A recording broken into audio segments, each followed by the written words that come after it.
বিসমিল্লাহির রহমানির রহিম। হে জগতবাসী, আজ আমি আপনাদের সামনে একটি আলোচনা নিয়ে হাজির হলাম।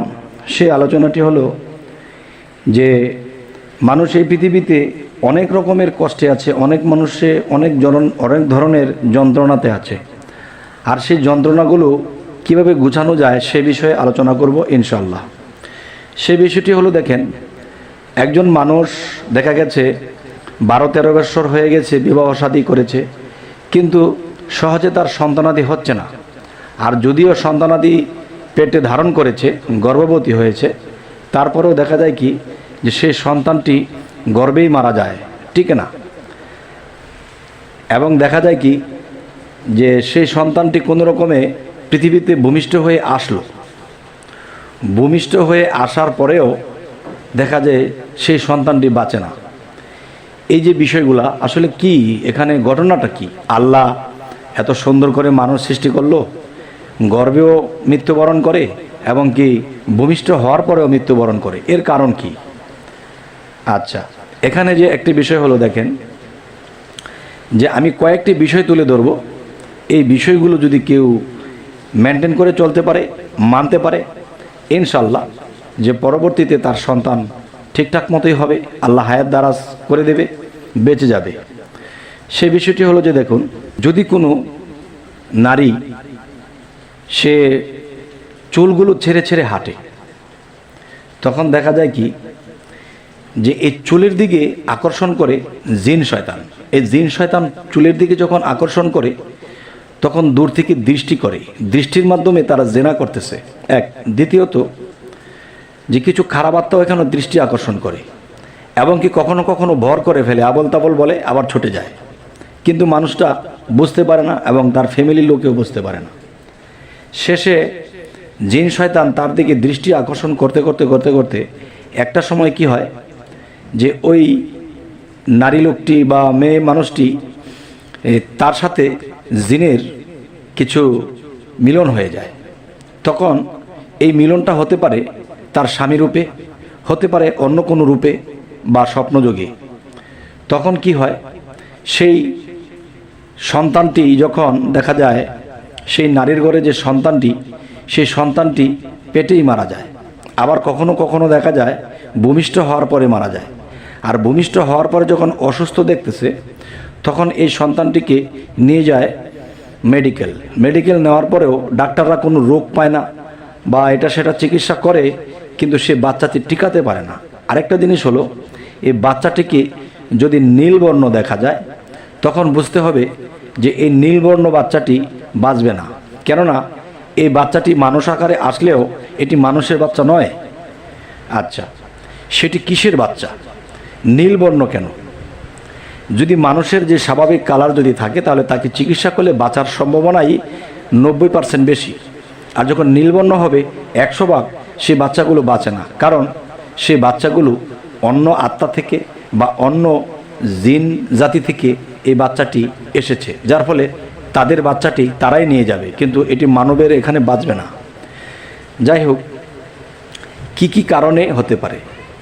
যেমন একটা মহিলা যদি চুল ছেড়ে হাঁটে, তখন তার দিকে যখন খারাপ জিন বা আত্মা এখানে দৃষ্টি নিক্ষেপ করে, এবং তার সাথে এই স্বপ্নে কিংবা তার ঘুমের মধ্যে যখন মিলন ঘটাবে, তখন এই সন্তান কখনোই টিকানো যাবে না। আচ্ছা, আরও একটি বিষয় হলো যে এইসব হইতে বেঁচে থাকতে হলে আমাদের কি করতে হবে? এইসব থেকে বেঁচে থাকতে হলে আমাদের যেটা করতে হবে, দেখেন, প্রথমত এই নারীটি বা এই নারীর পরিবার বা এই নারীর স্বামী যদি চায় যে পরবর্তীতে সন্তান যেন এরকম না হয়, যেন ভালো সন্তান হয়, আমি সেই চেষ্টা করব। তখন সেই চেষ্টাটি কি করবেন?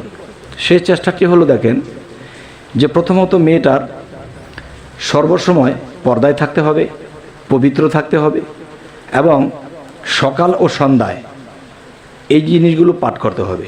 সেটি হলো, দেখুন, যে সূরা ফাতিহা 7 বার এবং সূরা ইখলাস 7 বার, ফালাক 3 বার, নাস 3 বার। এটা সকালে পাঠ করবে সূর্য ওঠার পরে। এরপরে সূর্য যখন ডুববে, তখন সে পাঠ করবে যে আবার 7 বার ফাতিহা, 7 বার ইখলাস, আর 3 বার ফালাক, 3 বার নাস। আপনাদেরকে আবার বলছি, যদি মনে না থাকে অবশ্যই লিখে রাখবেন। 7 বার সূরা ফাতিহা, 7 বার ইখলাস, 3 বার ফালাক, 3 বার নাস। এই জিনিসগুলো যখন পাঠ করা হবে তখন দেখা যায় কি যে শুধু পাঠ করে নিজের মধ্যে ফুঁক দিবেন তাই নয়, এটা তো করবেনই, পাশাপাশি একটি গ্লাসের মধ্যে ফু দিবেন, আর সেই ফু দিয়ে সেই পানিটুকু খেয়ে ফেলবেন। আচ্ছা, সেটি দেখা গেছে 3 দিন পর পর করলে হবে এই পানিটা খাওয়ার বিষয়। আর প্রতিদিন সকাল সন্ধ্যা এই সূরাগুলো পাঠ করে নিজের মধ্যে ফুঁক দেবেন এবং 3 দিন পর পর গ্লাসের পানিগুলো খেয়ে ফেলবেন। তখন কি হবে যে আপনার মধ্যে যে জিন ও খারাপ আত্মার যে দৃষ্টি আকর্ষণ ছিল এটা ছুটে যাবে, এবং আপনি যখন পর্দায় থাকবেন এবং ঢেকে চলবেন তখন তাদের দৃষ্টি কুদৃষ্টি সেখানে পৌঁছাবে না, তখন আপনাদের ঘরে সুসন্তান হবে। আর যদিও যে মানুষ যখন বেপর্দা হয়ে চলে তাদের ঘর থেকে বেশিরভাগই দেখা যায় কুসন্তান হয়। তো আজকের যে আলোচনাটি আপনাদেরকে বোঝাতে চাইলাম যে এই পৃথিবীর অনেক মানুষই এরকম ভুগন্ত ভুগতেছে, একটির জায়গায় 3টি বিয়ে করেছে, 3টি জায়গায় 4টি বিয়ে করেছে যেন তার সন্তান ঠিকঠাক হয়, কিন্তু হবে কি করে? তখন দেখা যায় এক স্ত্রীর থেকে ছেড়ে আরেক স্ত্রীকে ধরে, এক স্ত্রীকে ছেড়ে আরেক স্ত্রীকে ধরে খারাপ আত্মা এবং জিন জাতি। এই জিন জাতির মধ্যে খুব দুষ্ট জাতি, তারা মানুষের ক্ষতিটাই বেশি করে। আর এই নিয়মগুলো যদি কেউ পালন করে চলতে পারে, আশা করব ইনশাল্লাহ তার সুসন্তান হবে এবং সুষ্ঠু সন্তান হবে, এবং তারা ভবিষ্যতের একটা বংশের বাতি হবে, যা বংশ রক্ষা করতে পারবে এরকম জ্ঞানী হবে। তবে হে জগতবাসী, আপনারা আমাদের এই আলোচনায় কি বুঝলেন এবং কতটুকু বিশ্বাস আনলেন? তবে আশা করব যে এই আলোচনাটি শুনে এই পৃথিবীতে অনেক মানুষ এই উপকৃত হবে। কারণ কোরআনের মধ্যে আল্লাহ যে এই সূরাগুলো নাজিল করেছেন, এই সূরাগুলো নাজিল করার মূল উদ্দেশ্য কি? মূল উদ্দেশ্যই হলো যে মানুষ জানবে যে আল্লাহ এক, আল্লাহ অদ্বিতীয় এবং আল্লাহ সর্ববিষয়ে সর্বশক্তিমান। এবং সূরা ফাতিহার মধ্যে বলা হয়েছে কি? সিরাতুল মুস্তাকিম। যে সিরাতুল মুস্তাকিম যে বিষয়টা, সহজ সরল পথ, এই সহজ সরল পথে থেকে যখন আল্লাহকে যখন বিশ্বাস করবে যে আল্লাহ এক, অদ্বিতীয় এবং আল্লাহ স্বয়ংসম্পূর্ণ, আল্লাহ জন্ম নেন না, জন্ম দেন না, এই কথাগুলোর ওপর যখন বিশ্বাস করবে, এবং দ্বিতীয়ত যখন বলা হবে যে জিন শয়তান, খবিশ শয়তান, ইবলিশ শয়তান, এদের কথাও কিন্তু সূরা নাসের মধ্যে এসে গেছে। আর এই শয়তান হতে যখন আমরা আল্লাহর কাছে পানা চাবো, এই শয়তান হতে যখন আমরা বাঁচতে চাবো, তখন আল্লাহকে কিন্তু আগে সূরা ইখলাস এবং সূরা ফাতিহা স্মরণ করেছি। তখন কিন্তু আল্লাহ যখন এই সূরা ফাতিহা এবং সূরা ইখলাস যখন স্মরণ করার মাধ্যমে তখন কিন্তু আল্লাহ আমাদের দিকে যখন দৃষ্টি দিল, তখন তারা এটা কেন স্মরণ করলো? তখন দেখতেছে যে খবিশ শয়তান, জিন শয়তান এবং ইবলিশ শয়তানের কথা স্মরণ করছি, তারা আমাদের ফ্যামিলিকে বা আমাদের জীবনকে নষ্ট করতে চায়, আমাদের সন্তানকে নষ্ট করতে চায়। তখন আল্লাহর তরফ হইতে সেই সাহায্য আসে, আর সেই সাহায্য যখন আমরা পেয়ে যাই, ইনশাল্লাহ আমরা সেই শয়তান হতে আমরা বেঁচে যাই। আল্লাহই রক্ষা করেন। তবে হে জগতবাসী, আমাদের চ্যানেলে যদি আপনাদের এই প্রথম হয়ে থাকে, অবশ্যই সাবস্ক্রাইব করে রাখুন। পরবর্তীতে আরও ভালো ভালো ভিডিও আপনাদের কাছে পৌঁছে যাবে। সকলে ভালো থাকবেন। আল্লাহ হাফিজ।